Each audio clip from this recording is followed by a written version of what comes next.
Hello and welcome to the High Viz Health Podcast, all made possible by Geostabilization International. I'm your host, Dustin Udowich, and today's podcast, the case against reckless lifting, how to prevent injuries in the gym. We have two health and wellness ballers with us today. Let's go ahead and get Talbett to introduce himself first. Talbott, little background. Previous experience in CrossFit, was a CrossFit instructor for about 5 years.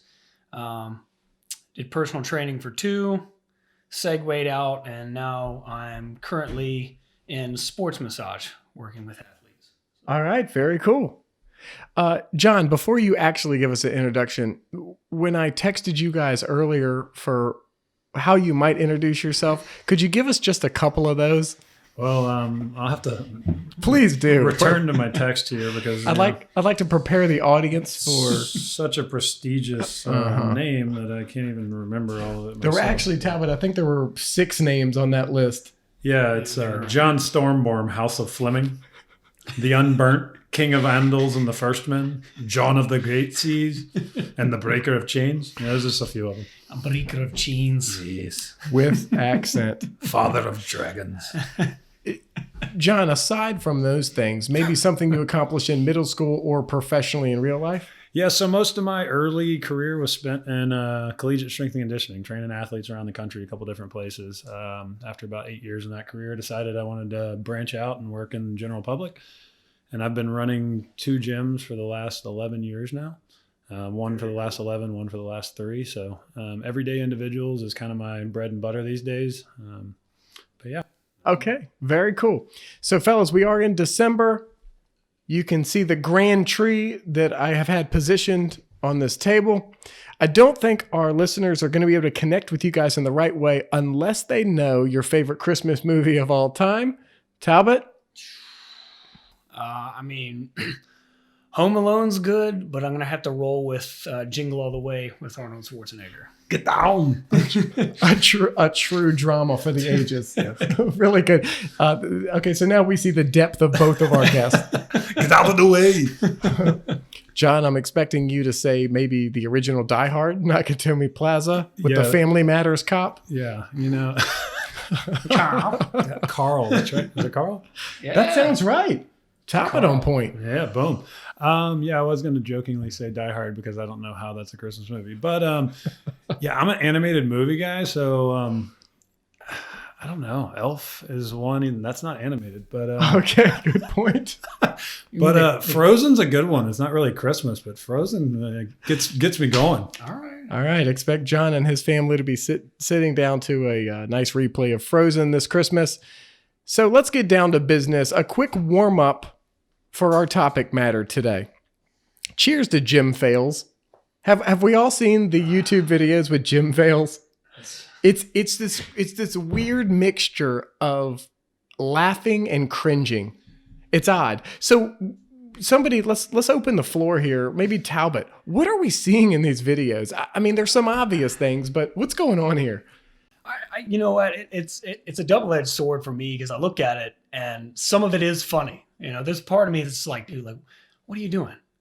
But from another standpoint, it's like, man, like somebody's gonna hurt themselves. Like this isn't funny at all. Like you, as the instructor inside of me wants to go over there and help them, but at the same time, I don't want to be that person at the gym. Like, hey, let me show you how to do that. Especially since I've been out of the game for about 4 years. If it's a dude, it's like F off. If it's a chick, it's like stop hating on me. Pretty much. Pretty much. How do I get glutes like that? Fleming.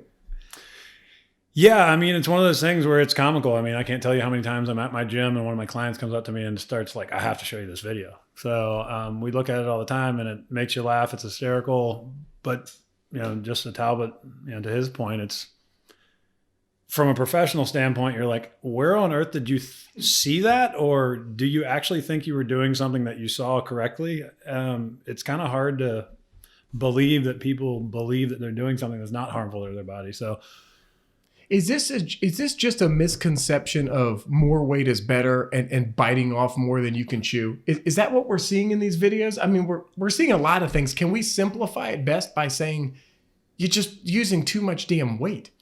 I don't think it's always weight, because you see gym fails where the guy's got like 10 pounds on the like cable pull down machine, and then he's still messing it up, and he's pulling the barbell down to his waistband.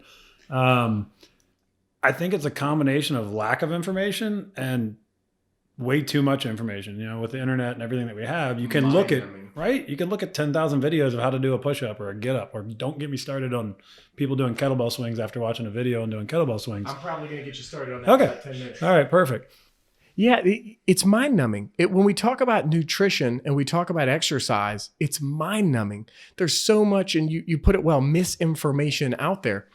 Think about this. I don't want to jump too far off topic, but just hit me. When we talk about nutrition, compared to what we know about surgery and how long we've been introspective about surgery, we're in the year 1498 with nutrition.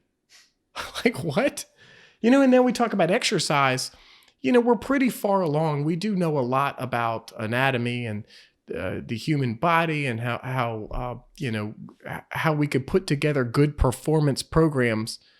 But like you just said, just take one simple movement, do a Google search, and you could write a book with all of the different information that you catch on that one thing. So why don't we do this? Let me give some opening arguments to the case against this reckless lifting. Do these 5 things resonate with you? And we don't have to stop at these 5, but I think they'll be a good starting point. Do these 5 things resonate with you as ways that we can really keep from suffering injuries that we don't need to be suffering in the gym? The first one, form, then volume, then weight. Would you agree with that? As what, more important to least important? Would that be a good methodology if somebody is thinking about how they can stay in the safe zone and progress safely? Form, then volume, then weight. Is that the correct order? Is it too simplistic to say that there is a correct order? I mean, depending on where you're starting, I think for anybody who's beginning, and what I consider a beginning weightlifter or trainer or an athlete is somebody that hasn't continued a specific regiment or program for at least 2 years with somebody who is an instructor and has training in that field. I mean, a lot of people, they've been in the gym for a long time and they just haven't gotten any results because they're not sticking to anything. They're not, like you said, focused on form. You know, they are worried about the weight and the volume. And it's, you know, if you're not doing it right, it doesn't matter. I just had a wave of guilt when you said that. I am the king, and I've had so many friends make fun of me for this. I'll start a new routine and I'm so excited about it and I'm pumped. And 3 conversations later, I'm talking about this new routine that I'm super excited about and pumped about. And 2, I'm a mid-sized sedan at my heaviest. So what happens is I get this notion that I'm going to play middle linebacker for somebody in the league next year. So I want to put on what to me is 50 pounds, 7 pounds of muscle. And that puts me at, you know, a $195 soaking wet. And then as soon as I put on 3 pounds, I feel fat. and so it's like cardio central. I'm in cardio cinema golds trying to get it done. And then it's just cyclical, right? Then I feel like I'm skin and bones, preparing for a marathon. I'm like, what am I doing? I start eating every carb I can get my hands on and doing high volume or heavy weight or something. John, form, then volume, then weight. Well, before I go to that, I just want to address what you just said about people sticking with the program. Right? Yeah. We always talk to clients about sticking with the program long enough to see what the design of that program is built for. You know, you can do a conditioning program, you can do a strength program, you can do a power program, you can do a stability program, you can do a mobility program, you can do anything you want, and you can combine those, but you have to stick with a design for a long enough period of time for your body to make that adaptation. And I think it's very similar to what we see in the nutrition world today. People do jump on every fad diet for 10 days or 29 days. They don't stick with something for 6 months, 12 months. Yeah, they don't stick with anything for 30 days. So we see it in the gym industry. And because of that, nobody ever gets good at anything and nobody ever sees what they could get when they stick with something. So let me clarify here. I'm hearing 2 guys, lifer professionals in the field. You're saying that the follow through is one of the most important factors. Follow through and sticking with a routine. This sucks for me to hear. I mean, literally, this is bad for me. What about the guy like me who, in my mind, I've justified this by saying muscle confusion? right? I was doing high volume and then I bailed on that. Now I'm doing strength for a while. I bail on that. Now I'm concentrating on mobility. Is there something to be said for just switching the routine, or should the switching of a routine be built within the paradigm itself? So you can throw your 2 cents on this as well, but there needs to be variety. You can't do the same thing repetitively over and over and over for 2 years and expect to see progressive results. So there needs to be variety. You need to change movement patterns up. You need to change loading patterns up, rep schemes, this, that, and the other. But that needs to be designed just like anything else in the program. And it doesn't mean that you have to have, the most well thought out program that like you've spent 2 years generating. It just like you need to try something for 10, 12 weeks. And if it doesn't bring you the design result that you're looking for, make tweaks, change things up. Do you throw that 10 to 12 weeks out softly, or is that something that is that the time frame you'd say? I think somewhere between a 10 and 12 week span is where you're going to first start to see design benefits.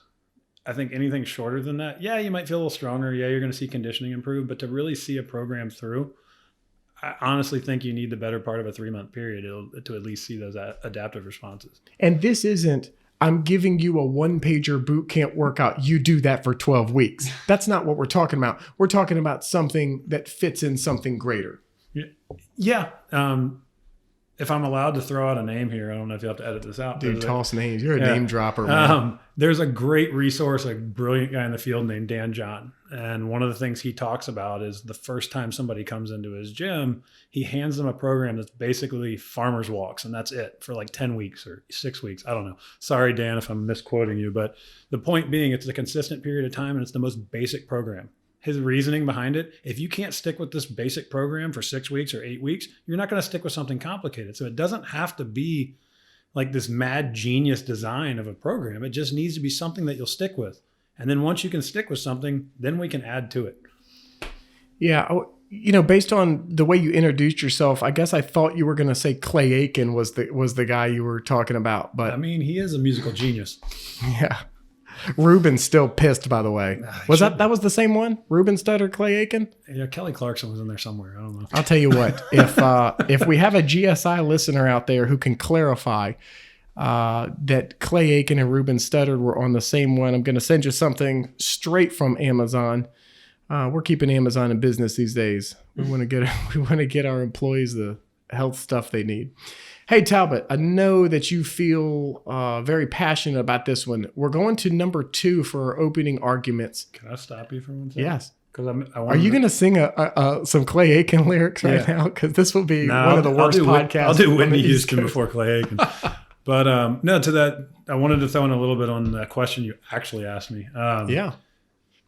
Form or function, however you want to go about that, volume, and then strength. I think form and function is the most important thing for anyone, and having an understanding of that. The problem is that most people don't get the instruction to figure out what true function or true form is. So I highly suggest anybody seek out a professional to get that. I'm a believer in strength before volume. So that doesn't mean, when I say strength, that doesn't mean you need 200 pounds on the bar. Strength just means working on being stronger than you are at that movement pattern or that form or function. Once you get stronger at it, then we can start applying volume. I'd rather do low volume and focus on strengthening the movement before I go to high volume. I think most of our listeners will be able to wrap their head around form. Give us a little more insight on function. I mean, if you really want to get scientific about it, it's understanding how your body's supposed to move. The problem is, and I feel myself on video here, like slouching, like this is not good function. Like this is good function. Do a back workout, bro. Yeah, right. Pull it in place. But understanding what the muscles in your body are supposed to do and how your body's supposed to be positioned as a result of good function, mobility, whatever. Once you can understand function of the body, which I don't need everyone to take an anatomy class or a physiology class or anything, but like if you understand why your shoulders are here, then you can start to understand what makes them go here. Same thing with the hips, the knees, the ankles, everything else. So just some basic coaching on how that goes about happening. It goes a long way, educating people on what they're actually trying to achieve more than just pick the weight up and put it down. Yep. And Talbott, we've talked about this a little bit. How much does just learning your core Olympic lifts or what we might refer to as your core lifts play into what John's talking about? In other words, if I can smooth out a beautiful squat, a beautiful deadlift, am I achieving a lot of what John's talking about with, the movement patterns and making sure my form is there? Depends on exactly what your goals are. Are you doing powerlifting, which is strength? Or are you doing bodybuilding, which is focused on hypertrophy? And both have different, nutrition requirements. But For sure. I'd have to go with beginners. And like you talked about, it's just kind of like your everyday person, right? A lot of us aren't prepping for a pro bodybuilding show. I think if you can properly do a push, pull, squat, lift with instruction, that's going to carry over into a more rounded level of fitness. And when I say fitness, being function and strength.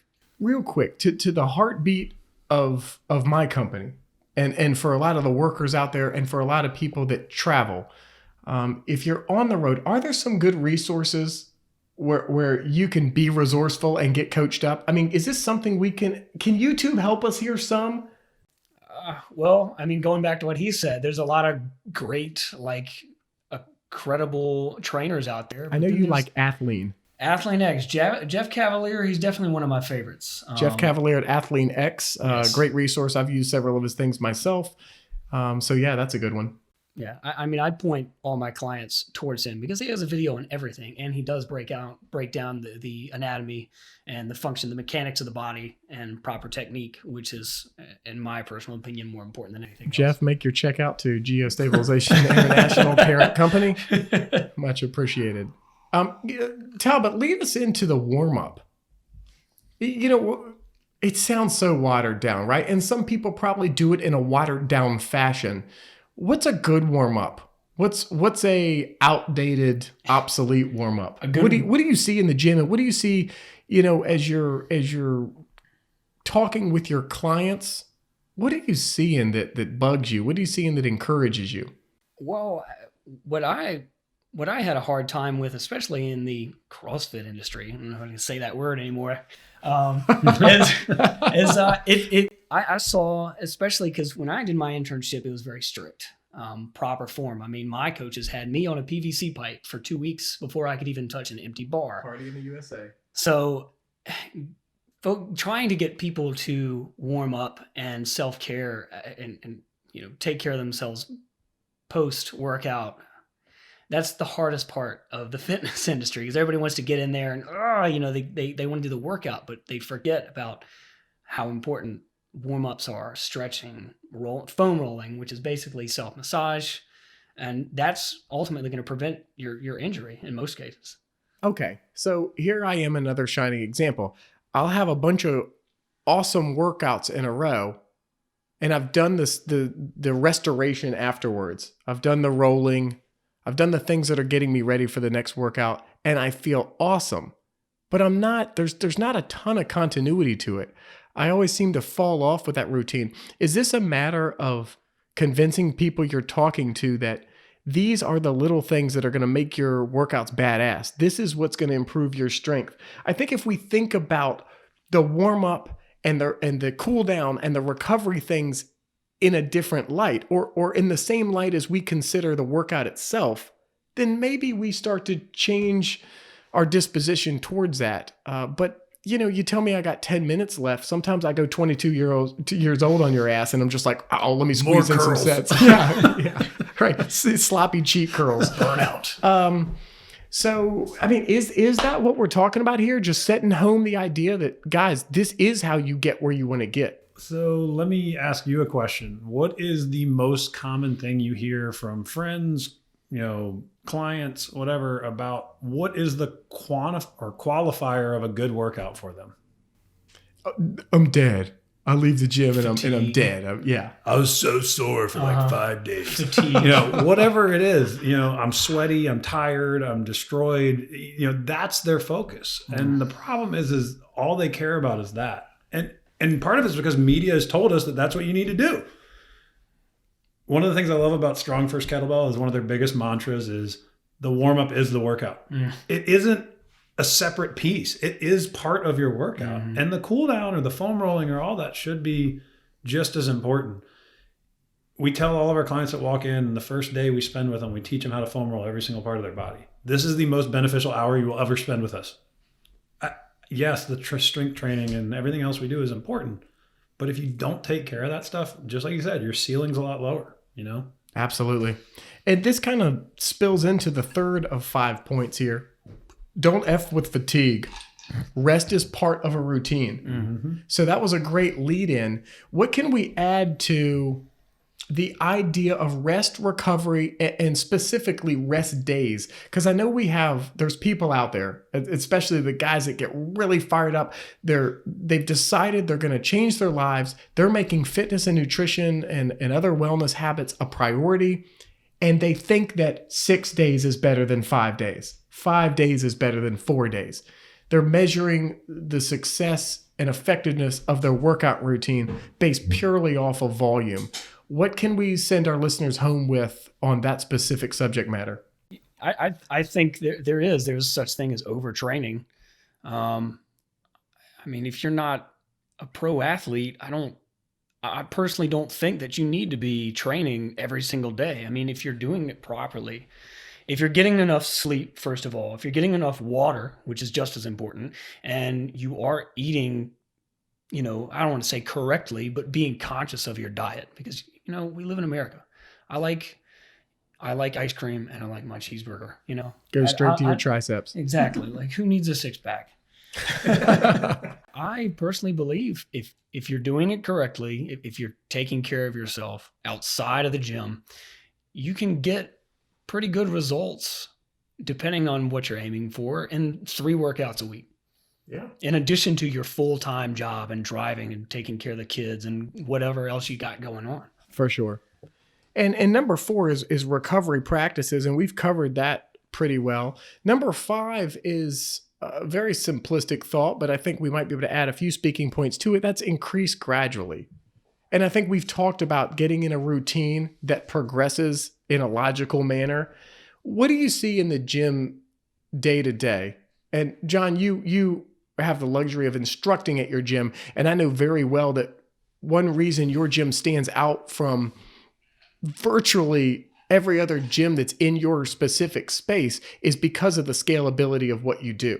Everybody knows, everybody who walks into PureFit knows we're going to get the form right. We're not going to do anything stupid. And CrossFit, maybe it is a bit unfair, some of the criticism CrossFit gets, because if I walk in a gym on day 1 and I go to power lift and my lightweight ass picks up 550 pounds, something's going to go wrong if I tug enough. Mm-hmm. The thing's certainly not coming off the floor, but I could slip a disc. So anything you do, if I start the combine workout tomorrow, I haven't been doing performance training, the wheels are probably going to fall off. So maybe some of this unfair criticism, but what can we say about what you see? And Talbot, you see the general public, and I know you're probably cringing on the inside as nice as you are at the gym. What are we seeing that people are doing that they need to adjust? And, how can this be an easy fix? So a good friend of mine actually wrote an article about this, and I wish I knew the title of the article. I can get it to you. You can post it on the podcast later, but put a great graphic up of it's kind of what I alluded to earlier about what people use to quantify or qualify their workouts. And too often it's, if you paint it like a wheel, you got all these peripheral things that aren't unimportant. How heavy can I lift? How many reps can I do? How little rest can I take? How sweaty was I? How long did I run? Whatever. There's all these peripheral things, but in the center of that circle should always be quality of movement. It doesn't mean that I can't lift heavier weight, but when I lift heavier weight, I might have to bring the volume in to keep that quality of movement at its best. If I'm constantly pulling all these different peripheral things out, I'm stretching myself too thin and my quality of movement goes to crap. So I think that's the best thing that people can do is it doesn't matter what I'm trying to work on. This is my key focus. So if I want to get stronger, I'm going to lift more weights and I'm going to reduce the reps and I might take more rest. If I want to work on endurance, I'm going to increase the volume, do more reps, less weight, and I'm going to decrease my rest. So I'm constantly playing with these parameters with that core focus, and I think that solves a lot of problems. Understood. Hey, gentlemen, why don't we get down to the tank top trials? We're going to put a couple lifts on trial now in the case against reckless lifting. First up, tricep dips. Tricep dips. I guess that's what I would call a gymnastics move. You ever watch the gymnastics, the guys in the iron rings, and part of that is pressing themselves up into the top. Are we talking too much on the rotator cuff for the average person in the gym? This movement gets screwed up. It's one of those like a lat pull down that you're almost like you're surprised that this isn't just bashing people at the gym. That's not what that's about. Trust me, I don't know what I don't know, right? I mean, I am ignorant in so many things, but a bench dip where the hands are way far away from the butt, it's bad news bears. So are we saying yay or nay to the tricep dip? I think people that swear by it too. I think there's way more. There's a lot of other movements that you can do to get the results that you want, as opposed to doing something that's risky on the shoulder joint. Cable push down, tricep push up, close grip bench. There's a lot of things that can be done to develop triceps. And I think you alluding to this being a gymnastic movement is a great point, because a gymnast might be able to do that movement and keep their shoulders in good position and have good function and not risk rotator cuff or bicep tendon inflammation as a result of it. Just like doing kipping pull-ups at a CrossFit gym or whatever gym you go to, they can be done safely, but you have to have the mobility to be able to do that. So there's probably going to be a bunch of movements, and I'll be like, I don't hate the movement, but there's a lot of people that shouldn't do them. So it comes back to that function thing. I'm going to call you out on this one. I'm actually going to go ahead, not a betting man, but I'm going to say both of you are going to rag on the next one, because I think it is dog shit. How much money are we putting down? $5 American. Doll hairs? Smith machine squats. Oh, Lord.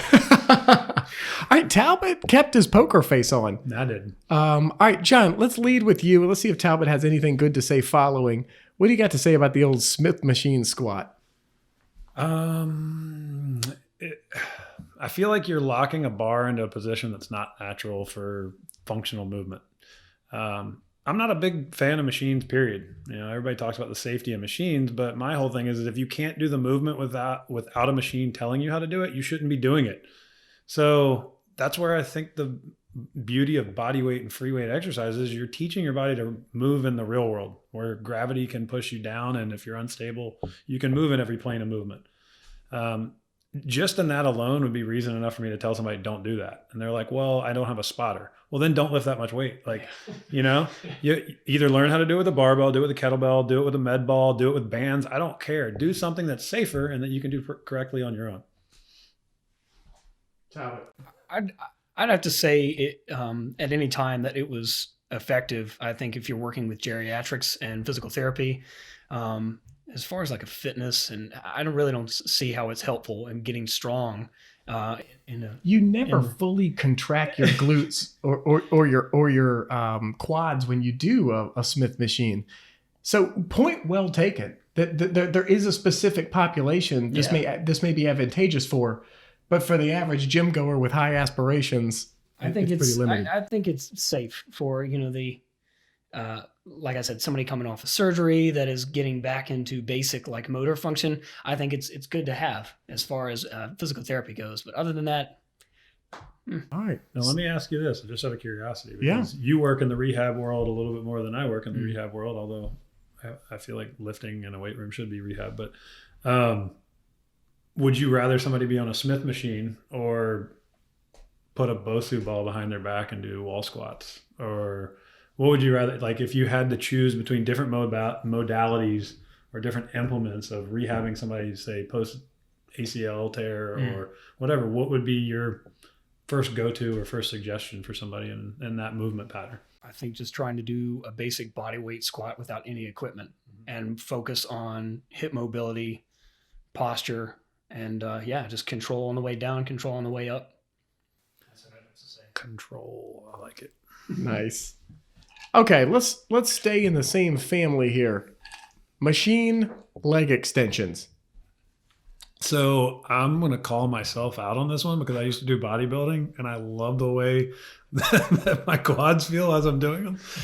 That being said, particularly if people don't know how to set the machine up correctly, it can be disastrous for the, patellofemoral complex there. So, I mean, I still do them. I did some yesterday. So, but it wouldn't be the first thing I would suggest any of my client do.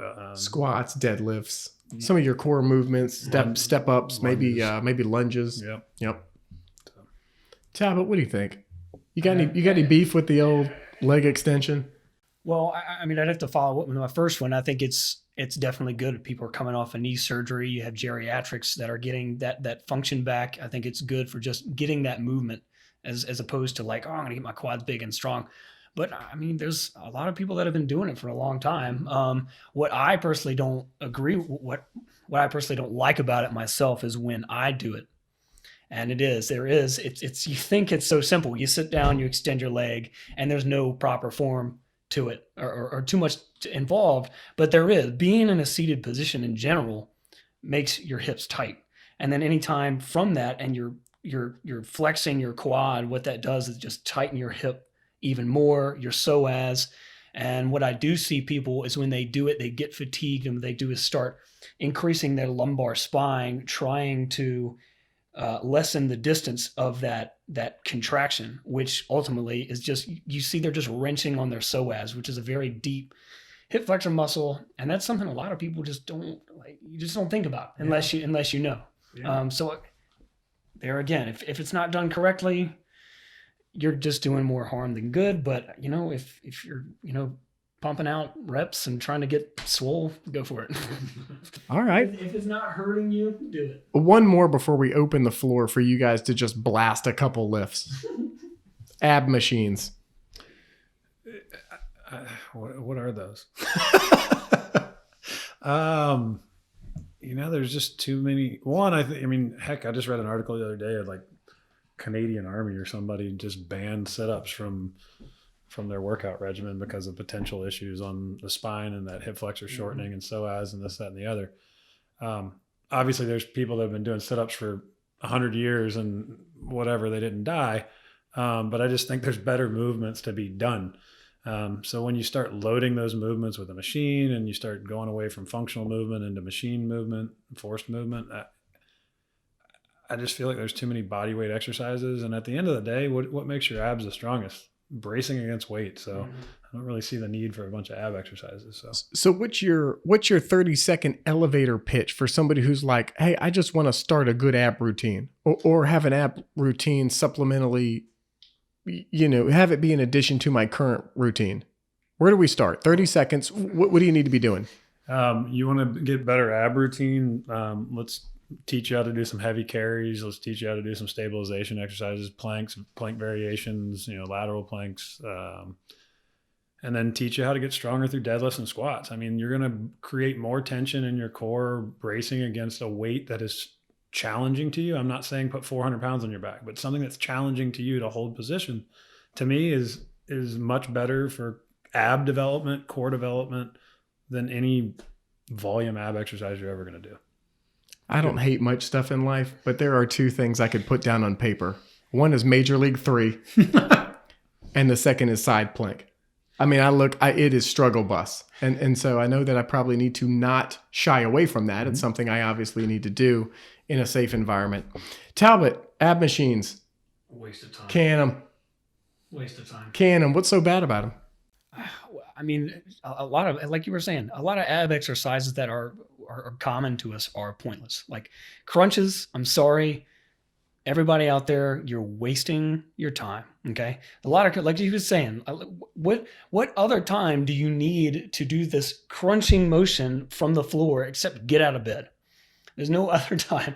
What people don't understand too is that your abdominals are stabilizer muscles, and they're not, you see the people doing the side bends, which are more effective if you do a carry. You have a weight in one arm and you focus on keeping your core tight. So I think any stabilization exercise, any anti-rotation, which is obviously stabilization, carries, what is that, small off press? Is that what that is? Pull off, yeah. Pull off. I'm saying, there you go. I'm getting squat cycles and I'm getting this all mixed up.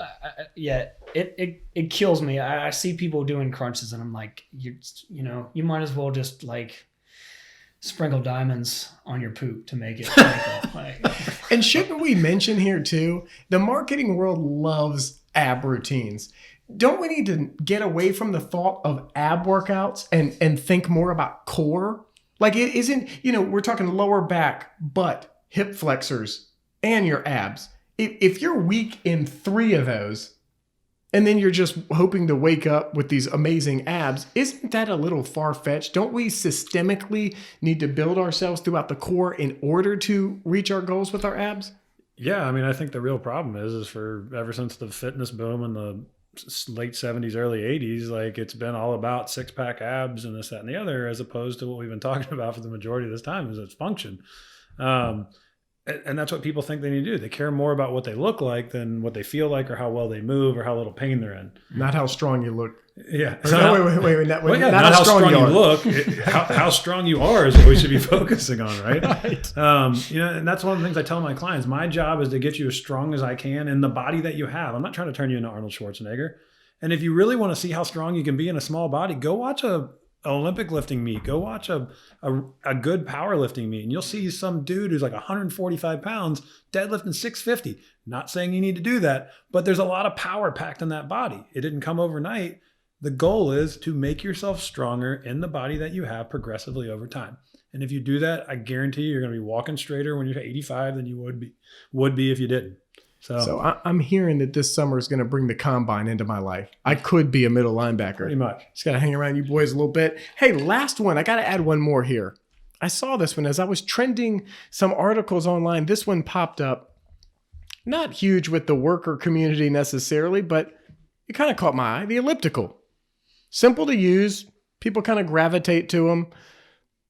But, I think something that stands out to me when I was thinking, why did this make so many lists? Small range of motion. What do you guys think about the old elliptical? Could it be a good steady state go-to? Is this a softball question? Is this like, the answer is hell no, and this isn't going to get your heart rate up, and there's just way more efficient things to do? I can get your heart rate up with 2 Twizzlers in your hand. Like I don't need an elliptical machine. Like that sounds exciting. Yeah, right. What are you doing later? Actually, can I add a third thing to my list from earlier? I hate Twizzlers. You guys both like Twizzlers? No, I don't like Twizzlers. Okay. Talbott? I don't think I've ever had a Twizzler. We broached the subject, so you have to. You've never had a Twizzler? Don't think you know what? I've never had a Twizzler, and I don't think I've ever been on an elliptical in my life. Says the guy who is stopping our health and wellness podcast to think about cheeseburgers. He loses his thought. Where the heck were we? So we're talking about an elliptical. I shouldn't say I hate. That's a very strong word. I dislike it when I get asked a question like, we need to do more cardio. And what people mean by that is run, bike, swim, whatever we traditionally think of as cardio. What I tell people all the time is your heart has no clue what your legs or your arms or anything else is doing. Your heart just gets a signal from the body that says, I need more oxygen. And it goes, okay, I'll pump harder. That's cardiovascular. So it doesn't matter what the activity is. Any activity can be cardiovascular. Jumping around 2 Twizzlers in your hand can be cardiovascular if you really want it to be. When it comes to doing a repetitive movement type thing, I'd much rather see somebody do something that's actually functional in life than getting on some weird pattern that you're never going to do ever. To me, it's a waste of time. Just like you're saying with a sit-up. While we're rounding out this topic of movements to just stay away from, does anything else resonate with you? Bench press. Bench press? Yeah. I'd have to say... You're breaking hearts out there. Yeah. I'd have to say if you're not... What do we do on Monday? Well, all right. And this is another thing I know I'm walking the line here with a lot of people. But it's a very simple movement. You think, oh, lay down, press. No, but there is technique to this, especially if you're going heavy.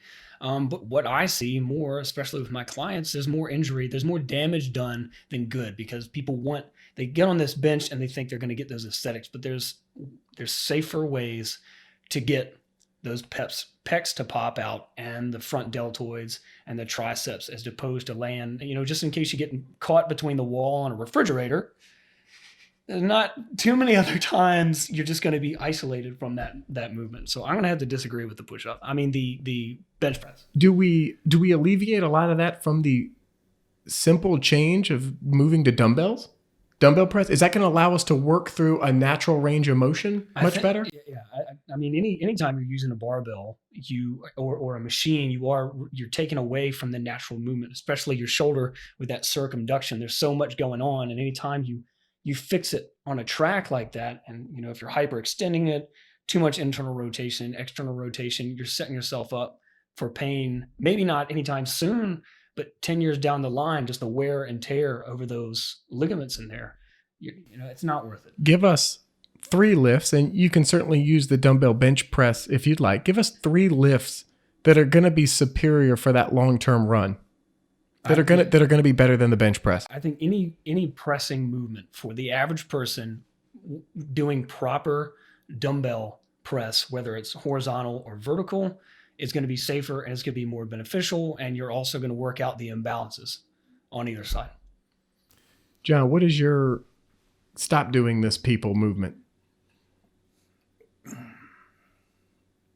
Or is it, I mean, what I'm hearing from you a ton is you can do a lot of stuff, just do it right. Yeah. And I mean, the term we use a lot in my facility, and it's certainly not the only place you're going to hear it, is the term progression and regression.